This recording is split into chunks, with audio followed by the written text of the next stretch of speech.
Bwana, Queen Darleen yaibua mjadala mzito ambao uliwafanya watu wengi waweze kushangazwa na hiki ambacho kilichoweza kutokea, kwa sababu kimewafanya watu wengi waweze kujiuliza maswali mengi na kusema kwamba kwani kuna kitu gani ambacho kinachoendelea katika familia ya bwana mkubwa Diamond Platnumz mpaka bibie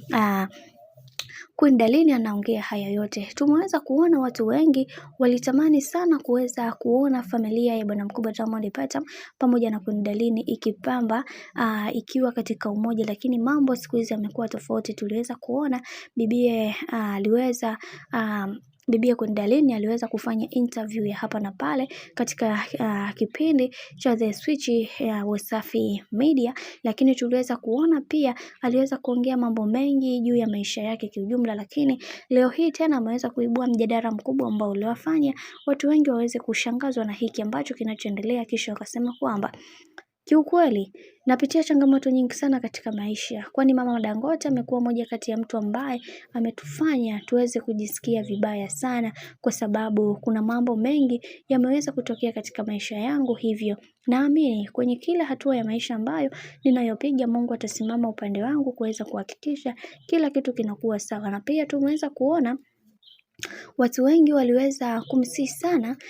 Queen Darleen aweze kukaa kimya kwenye swala ambalo linalohusu familia yake kiujumla, na sio vizuri kuweza kuweka wazi kila kitu mitandaoni. Hili jambo sio jambo jema kwa upande wake, na pia tumeweza kuona yeye mwenyewe aliweza kuweka wazi na kusema kwamba kiukweli mama Dangote ni mwanamke ambaye mwenye roho mbaya na hatamani hata kuweza kuona watu wengine wakifanikiwa katika maisha. Lakini leo hii tumeweza kuona ameweza kuzungumza mengine ambayo yaliwafanya watu wengi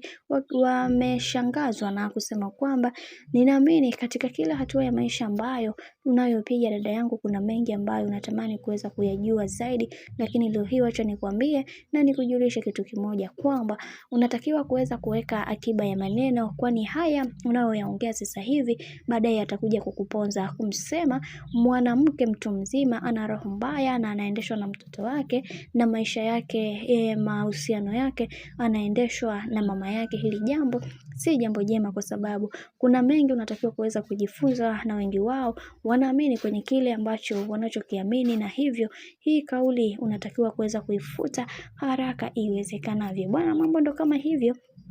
Bibia Queen Darleen binafsi ameweza kueleza yale ambayo yanayomsibu juu ya maisha ambayo anayoyapitia, na anatamani kuweza kuona akifika mbali zaidi katika maisha yake, lakini ndo kama hivyo mambo yanazidi kuwa mengi kwa upande wake, na anajifukuta anakosa amani kabisa katika maisha yake yote kiujumla. Bwana, mimi nikusihi kama ndo mara yako kwanza, basi usisahau kusubscribe, kulike, kushare pamoja na kucomment.